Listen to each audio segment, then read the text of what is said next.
the lottery, for example, it's not so much the idea that it's just a random number that you have to guess, but more that you have an intention to win. And it's that intention that you're putting out in the universe. When you wake up in the morning and you're like, oh my God, I dreamt that I won the lottery. The first question, how did it feel? It felt real, it felt amazing. It felt like I was already there. So that's what you want to intend to now manifest in your real life. Welcome to Lottery Dreams and Fortune. I am so excited to be joined here today with Caroline Cory. She's a filmmaker, author, a researcher into consciousness. She's known for SuperHuman, the Invisible Made Visible documentary, as well as other documentaries such as A Tear in the Sky. Her work really focuses on how our minds can influence physical reality, energy healing, remote viewing, intuition, manifestation, all kinds of fascinating topics. Caroline, how are you doing today? I'm amazing. Thanks so much for inviting me. Thank you. Thank you so much for being here. Do you believe that we can influence luck or seemingly random events in life, such as a lottery or winning a raffle or a prize or just winning the jackpot through our energy, alignment, or consciousness? Can that play a role? What is your opinion? Well, you are the one who's creating the reality. So when you say random event, it's not really random. It's your perspective and your basically your creation. And so if you look at the lottery, for example, it's not so much the idea that it's just a random number that you have to guess, but more that you have an intention to win. And it's that intention that you're putting out in the universe, in the reality, right? And you are basically going against, it's not the perfect word, but just to say, with millions of other people. And so it's more about that. It's about how the power of your intention and the clarity of your intention, that's kind of how you're going to win, rather than how am I going to guess the number that's coming out. And how does our intention do that type of thing? It's like many layers, So it's all consciousness. You have to imagine that before anything, creation happens, you're starting with a thought, right? Like the simplest thing in your daily life. Let's say you're hungry and you want to eat. Before you actually eat, you think, oh, I'm hungry, I should have lunch. So the thought preceded the actual physical manifestation of that reality. So it's always like that. So you have to think that what is the energy behind that what you're trying to create. Thought, nobody can actually measure thought because thought is non-physical, right? We don't have physical tools to measure non-physical things. But what we can measure and identify is the effect of the invisible on the visible. So we can measure the effect of thought on the physical. That's part we can measure and figure out how it's working. And so, but I have kind of an in into the invisible realms. And I can tell you that the thought has to be perfectly aligned with your intention, but also it has to be sustained for 14 seconds in order for it to even have a chance to affect your physical reality, to have a measurable effect. And so it sounds like not a lot, but 14 seconds is a long time, actually, to have a clear and pure intention of what you want. So that's step one. Step one is to have a clear and powerful intention held for 14 seconds. From that point on, you start to project this energy, the form of energy, starts to interact with the time-space continuum. That interaction is what we can measure. You've seen the movie Superhuman, and we've done a lot of experiments with intention. If I'm intending for this water to change pH, I have to think about it, I have to focus on it, right? I'm doing all of that.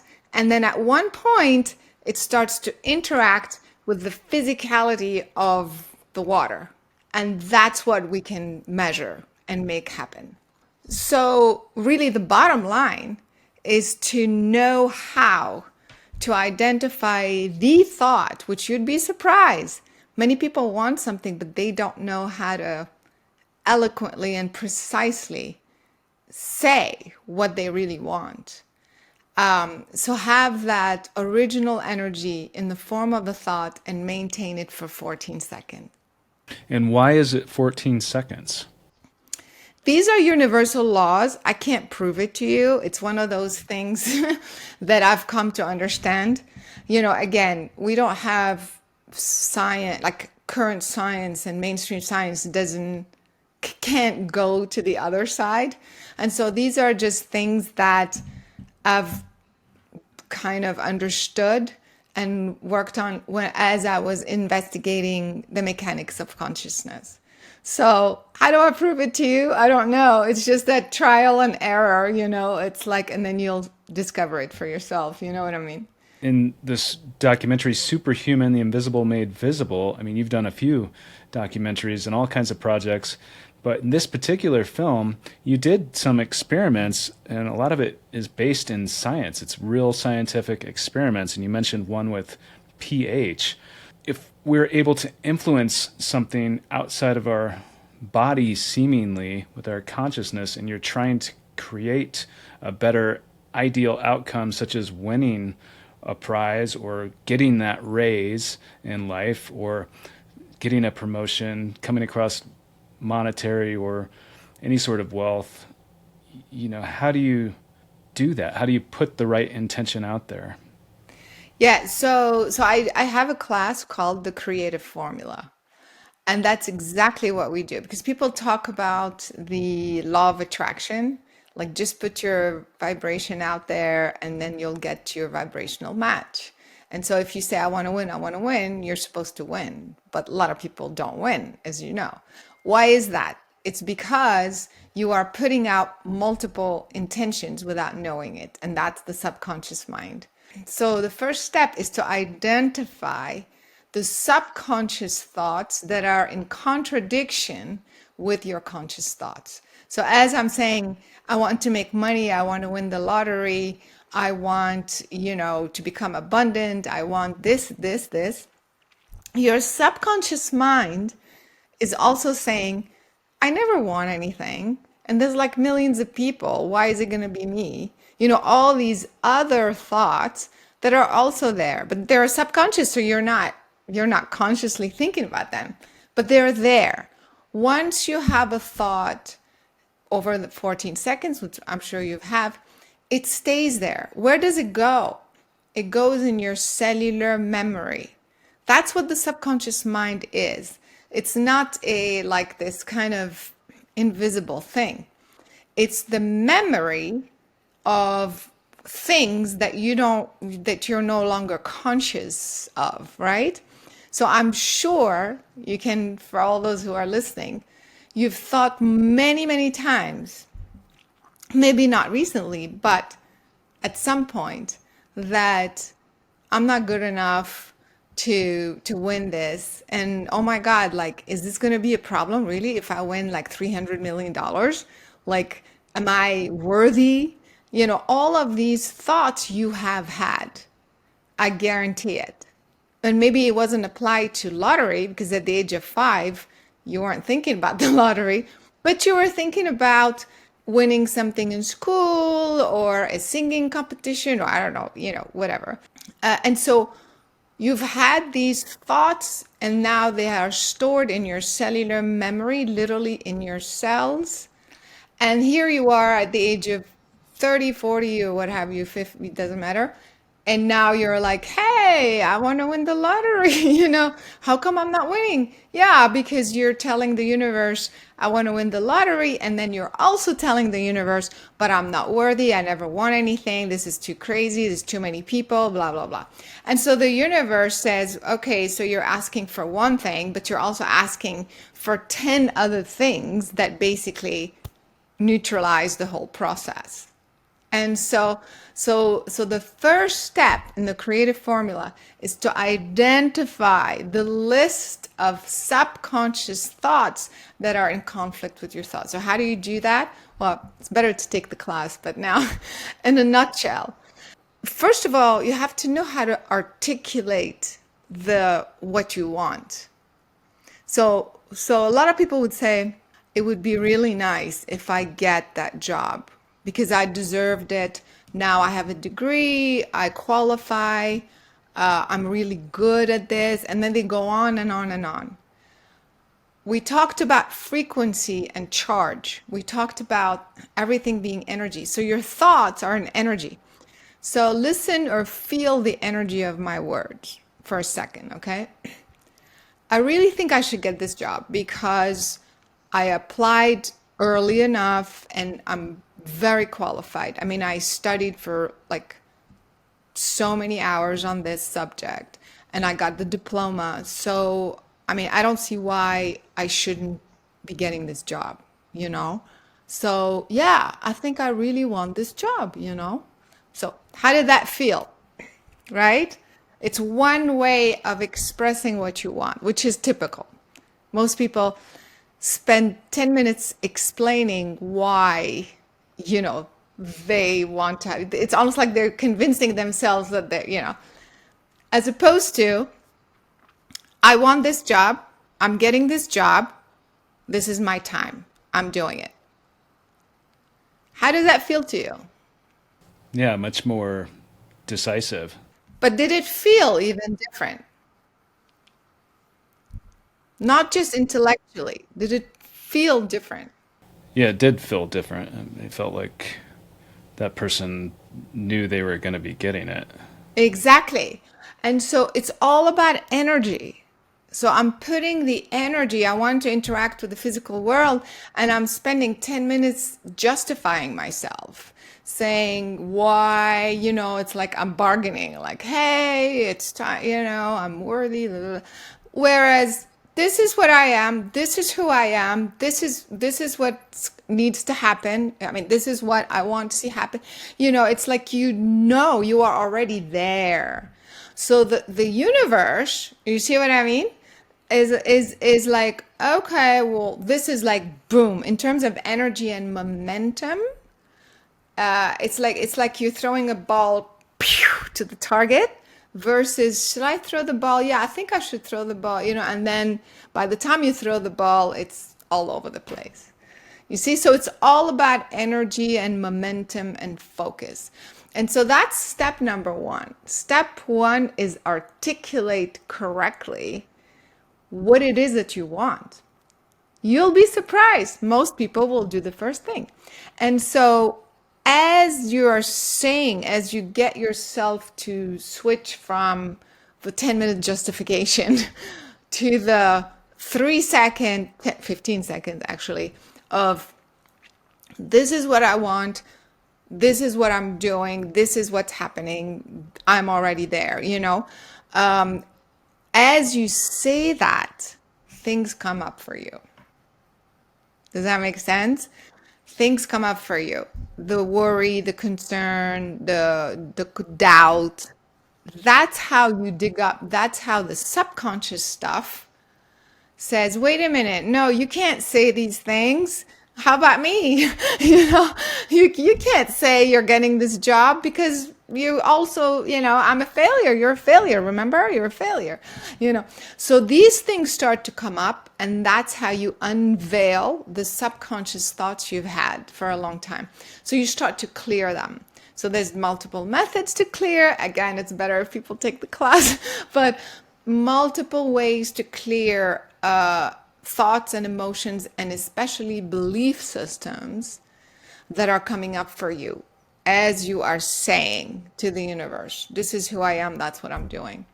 And so you clear, I ask to clear through words, through light, through energy. I mean, there's different methodologies that I teach, but even the simplest one, through intention, since we're talking about intention, I ask and intend to extract, take out and release the belief system that I'm not worthy of getting this job, that I'm not worthy of succeeding, I'm not worthy of blah, blah, blah. I ask to release these thoughts and beliefs and this energy from every cell in my body, from my cellular memory. You breathe in, and as you exhale, you imagine your cells are expelling. You imagine like stuff is coming. You don't have to know where or how. You just like imagine like stuff comes out. I guarantee you feel different. You start to feel lighter. Oh, okay. And then you see the next thing, and then the next thing. And that's how you kind of clear all the layers until you're capable of saying, this is my job. I'm getting it today. I know it. I already see myself in the office and blah, blah, blah, whatever. And there's nothing that comes up for you. Then you go to step 2. You see, it's like a whole thing because you are multidimensional. You're not just one thing. You're not just, your ideas, your thoughts, and that's it. There's multiple layers to your consciousness that are always active, that are always interacting with the physical world. Oh, that is so fascinating, and we will put a link to your workshops below in the description if you're watching this on YouTube, or in the show notes if you're listening to this. But you mentioned that we're multidimensional. So if that's the case, I mean, because from a person's perception, it seems like everything is linear, that we're right here, this is happening, and it doesn't seem that way on the surface. So how is that possible that we are multidimensional and that you can change and tap into one of these other dimensions theoretically? Is that true? And what are your thoughts on that? I mean, there's so much evidence that we are multidimensional. Again, I can't, like, science is not gonna, well, I mean, they know there are multiple dimensions. So, but in terms of the human consciousness, I mean, most scientists don't even talk about consciousness. So it's like, but we are multidimensional because we are experiencing reality in so many different ways. Well, what do you call that? For example, your dreams. What is that? So is that all like imagination? You had a dream that you were this or that, or you went somewhere, or you visited another planet. Is it all like fake? Or what is that? What is that?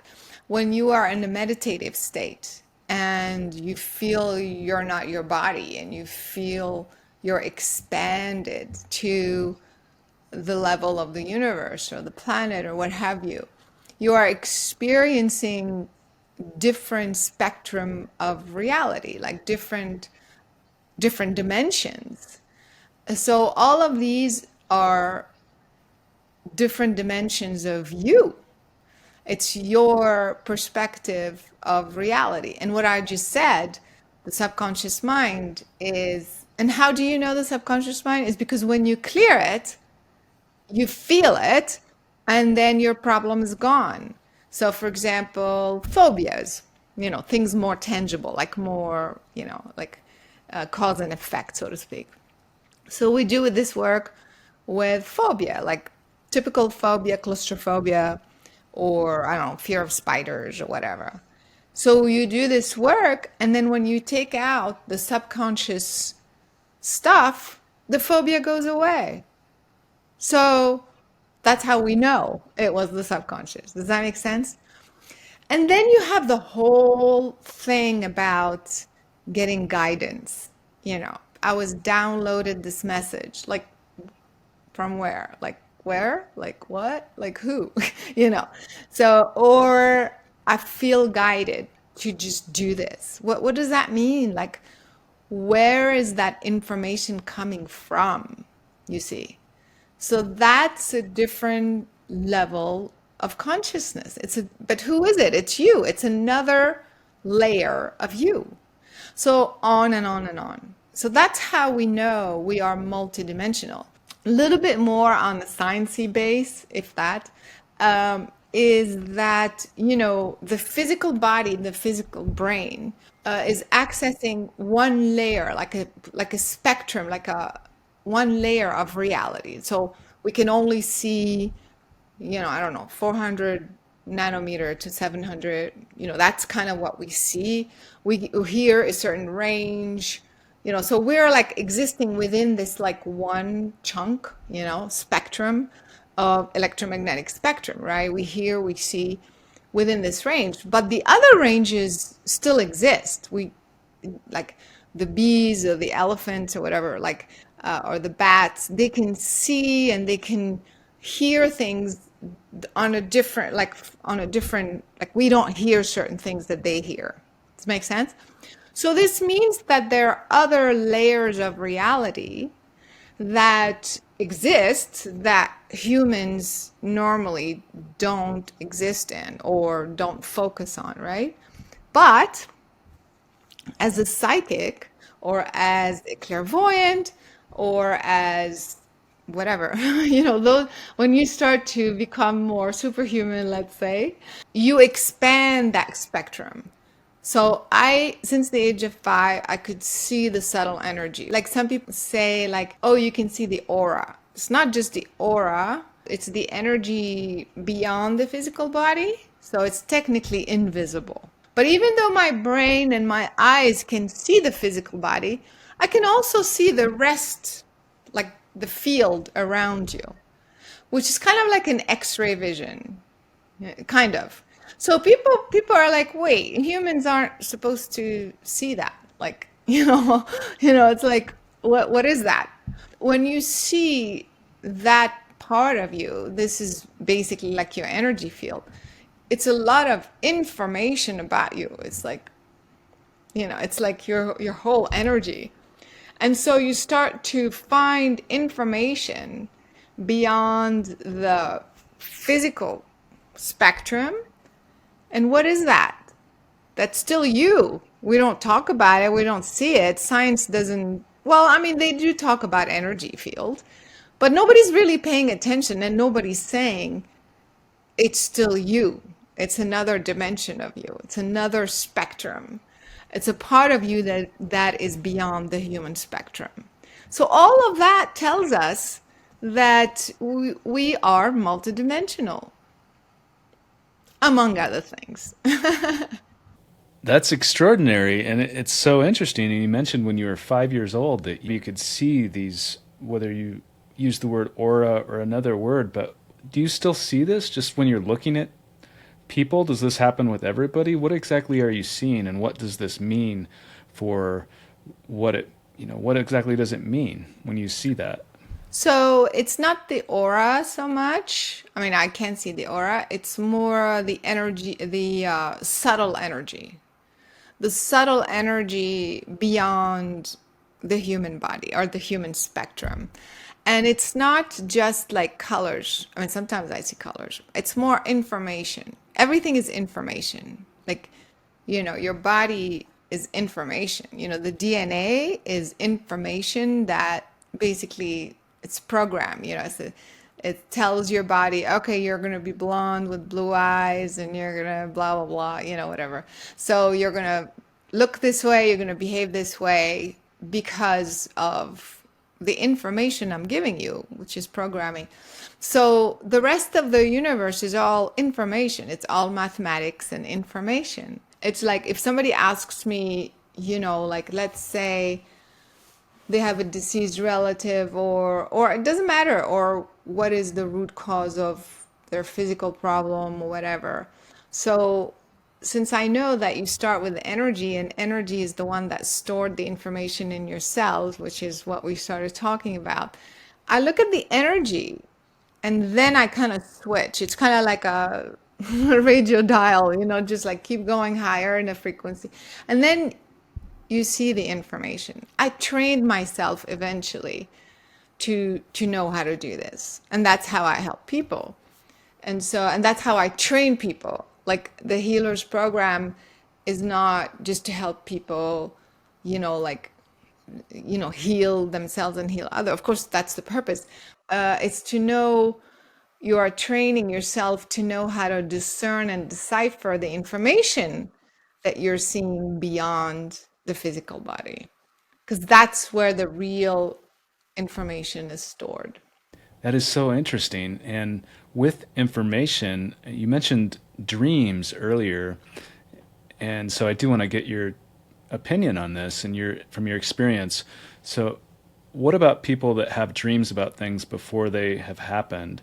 For me, I had a very vivid dream about winning the lottery 3 months before I won. It was so real, and I felt like I went out of my body and experienced that I had already won. It was just so real, and so I believed I was going to win after that, and I told all kinds of people, and I really believed that it was going to happen. And it wasn't the first. I've had lots of dreams about other subjects as well, like other than or in addition to the lottery. So my question is, what do you think about that? And what do you think about just people that have dreams about things before they happen? How is this even possible? Yeah, so it's very possible. So again, this is the part of you. We said we're multidimensional, right? Dreams are part of your guidance system. So it's the part of you that is not the subconscious, it's the superconscious. That's a whole, different layer of you.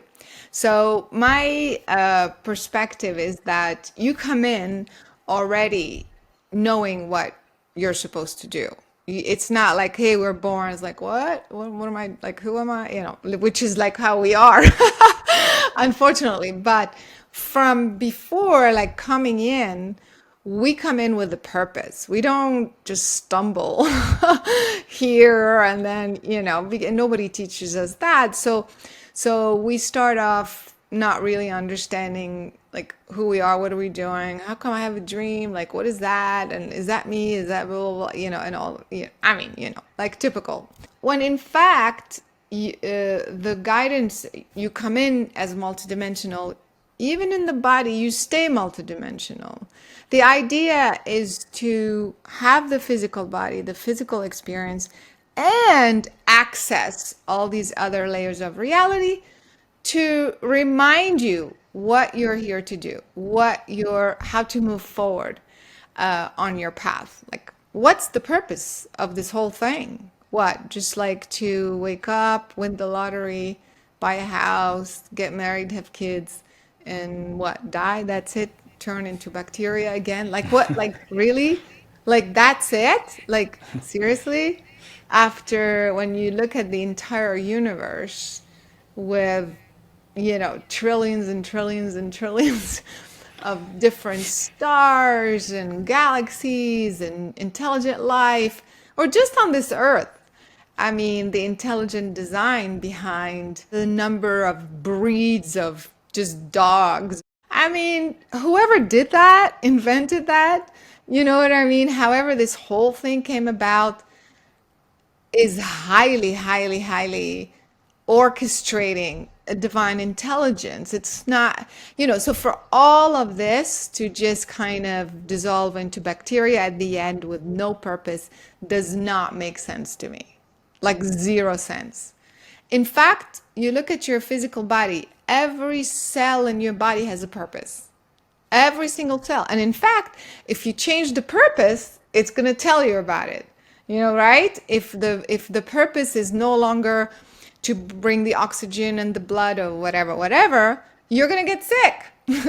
So it's telling you, I need to function in this way because that's the purpose, and the purpose is to thrive. Does that make sense? So you come in, going back to, this is very philosophical, but it's so logical too, right? It's logical. There's not one part of your body that does not have a purpose. We think the appendix doesn't have a purpose, or the tonsils, or whatever crazy ideas. And that's not true. It has a purpose. which is to accumulate the toxin, but to help the body detox or whatever, not for you to just cut things off and it's like, okay, that's it, you're done. No.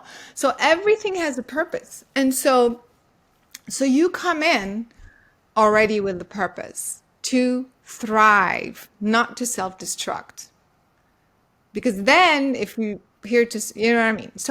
So part of that, in order for you to thrive, is as a human, part of you is human, but the rest of you is helping you, right? Is help, like you don't stop existing from before, you know what I mean? It's just like one part of you that's human.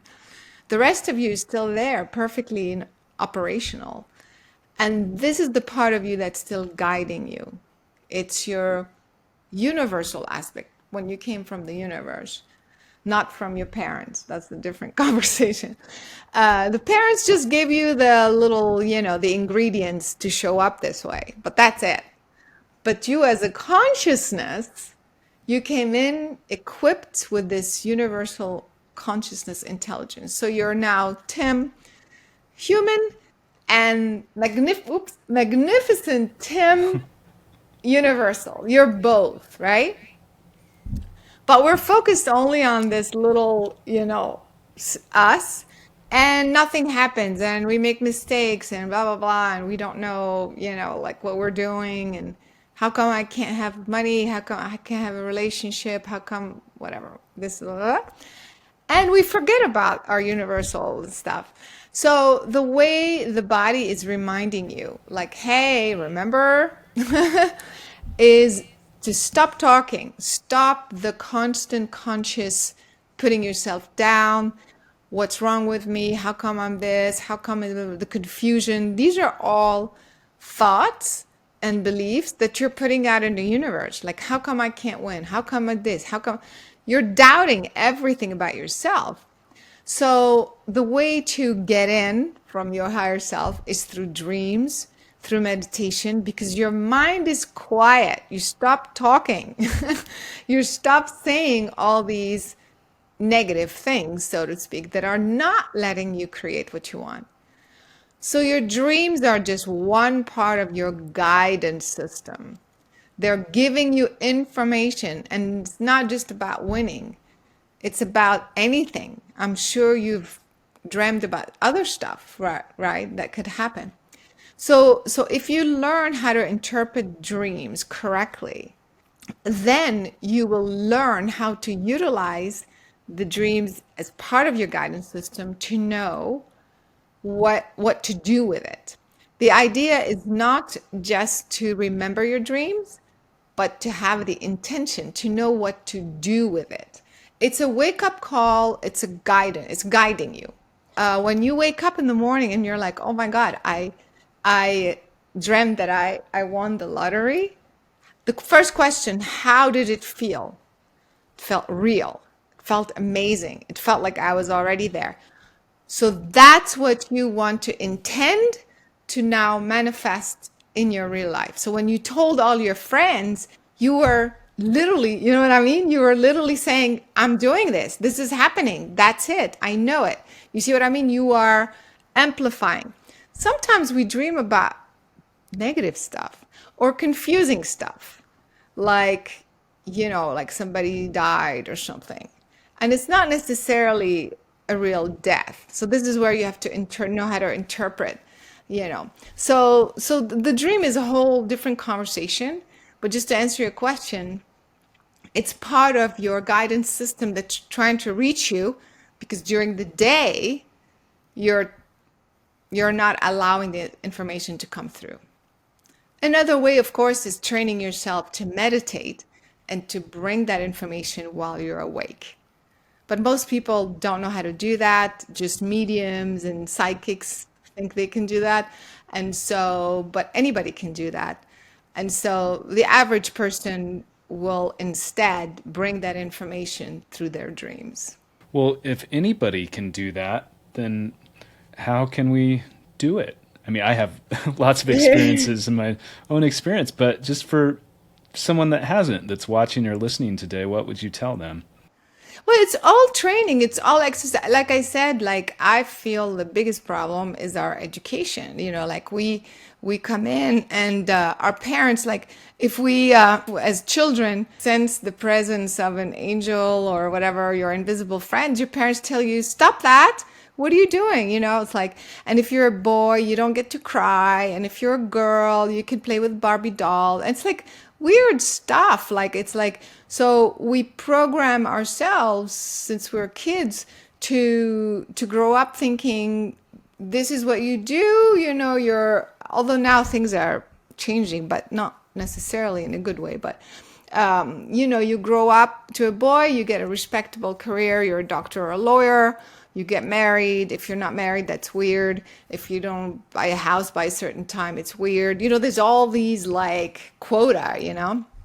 And so because of that, you start focusing on just your physical aspect and you forget about the universal Tim, like all the stuff that you know how to do, how to find guidance, how to find clarity and everything else, how to create your reality.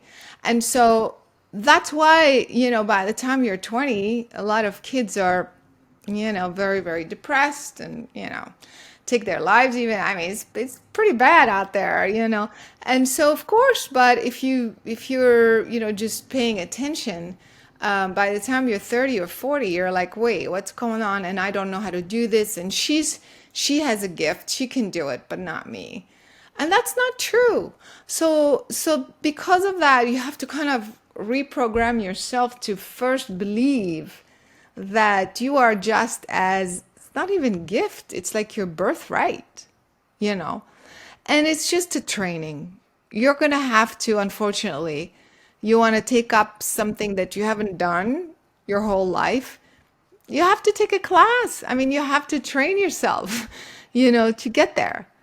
But at least if you start with the belief system that you have that birthright, that you are just as psychic or whatever as anybody else, and then take a class, you're going to move very fast to go back to who you really are.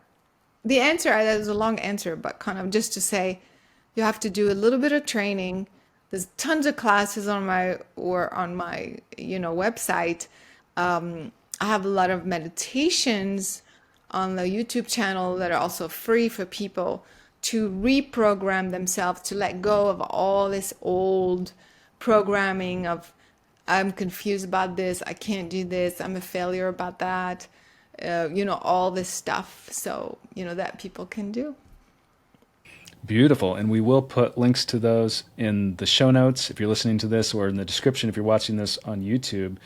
I have questions that could go on for hours on just that, but we do have limited time, and I respect your time, so I want to get to move on here, because you work with people with blindfolds, and this was also in this documentary, Superhuman. So people were blindfolded, and they were still able to see in their mind different colors, shapes, even in a grocery store, different items, picking them out from the shelf. It's quite extraordinary. So what exactly is happening there, and how do you explain that ability? Yeah, that was fascinating. When I stumbled on kids, first it was online, and I was like, okay, what's the trick there? And then I discovered the actual people and the actual schools. So I can't speak for everybody out there, but I can speak for the ones that I've visited, which is quite a few, and it's all in the movie Superhuman. So the first one was Nicola Farmer in London in the UK, and she was teaching little kids to do that. And so I went there and I saw the kids. It's with my own eyes, with my own, like I tested everything myself, and nothing's fake. Nothing's fake. The masks, by the way, these masks are completely like darkness. Like, I mean, in fact, you use them to be completely like in the dark. So I saw how, she trains them. They can read, they can run around. I mean, you saw it in the movie. It's like amazing.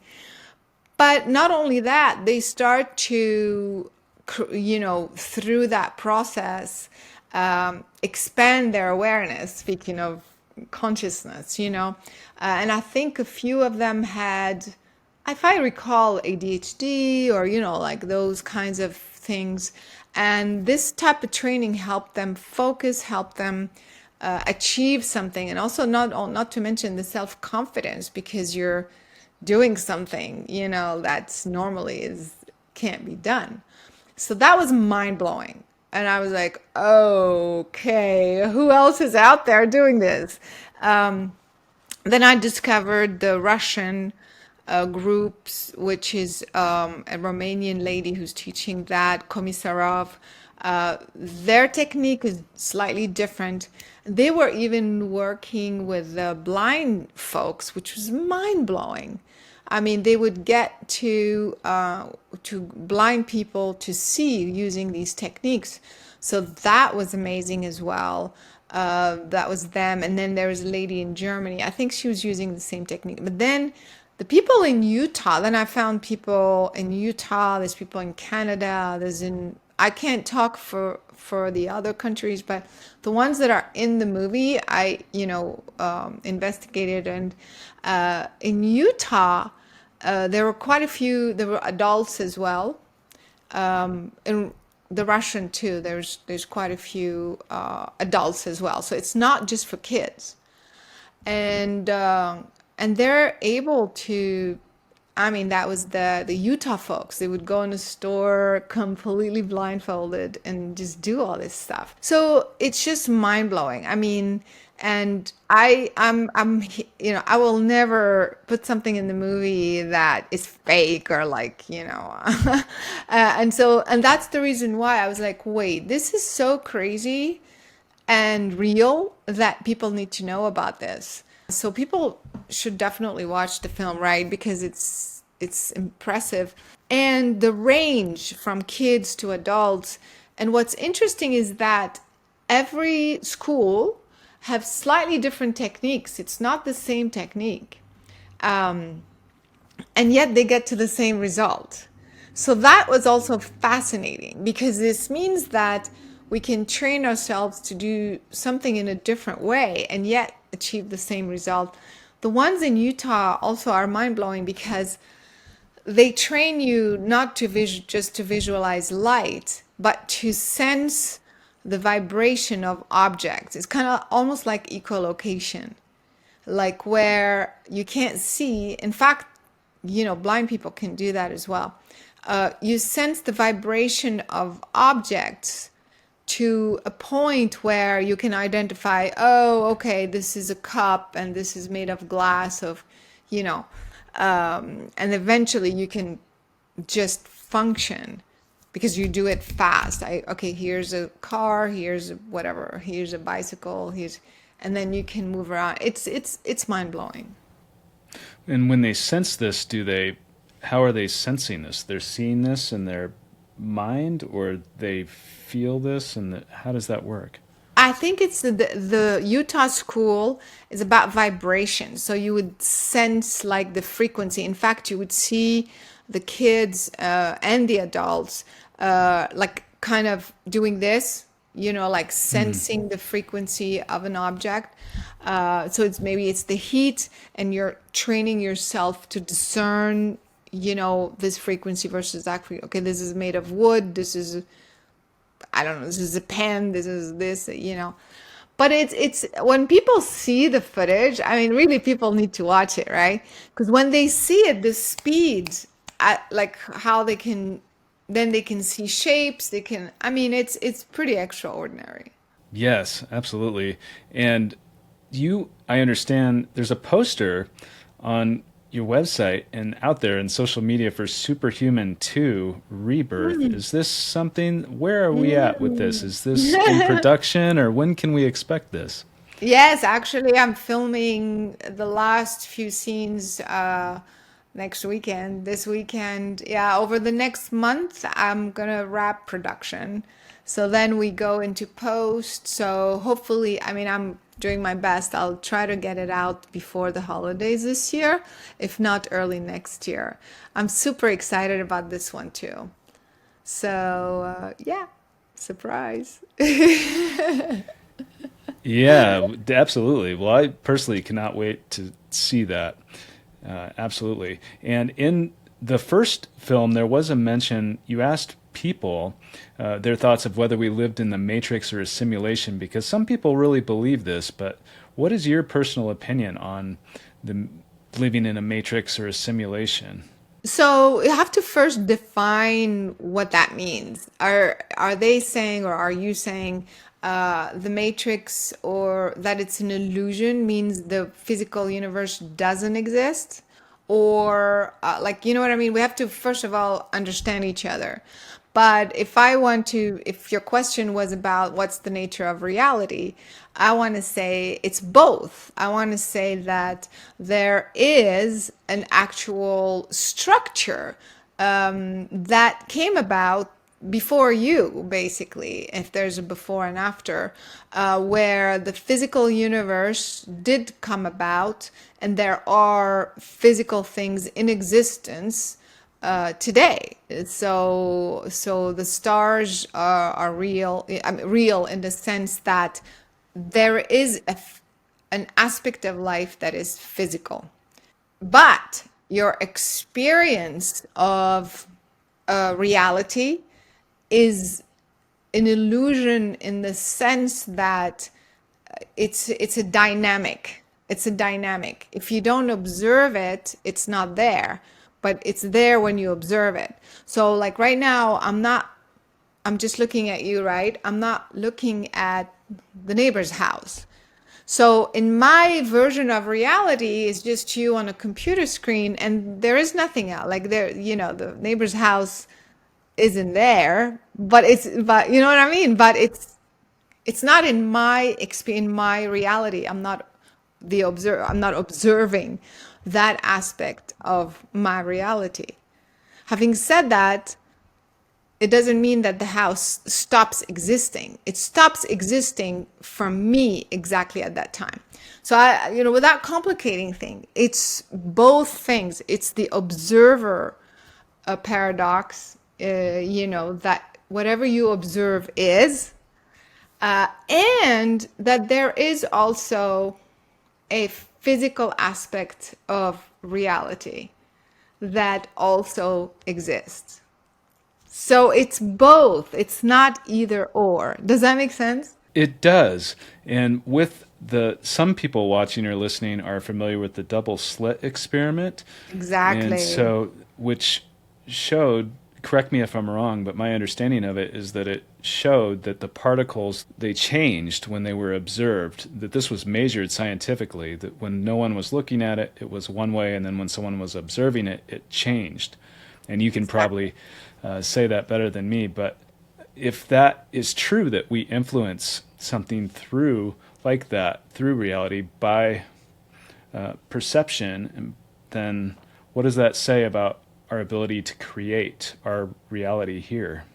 Exactly. So this was demonstrated scientifically over and over, the double slit experiment, which, doesn't make any sense to, one part of science, but it's demonstrated mathematically. But also a while back, when people could not see physical objects because they didn't know that they could exist, and they were looking out the sea to the sea, and they wouldn't see anything, but there were ships there. And that's because in their understanding, you couldn't have a vehicle floating on water at the time, so they couldn't see the ships.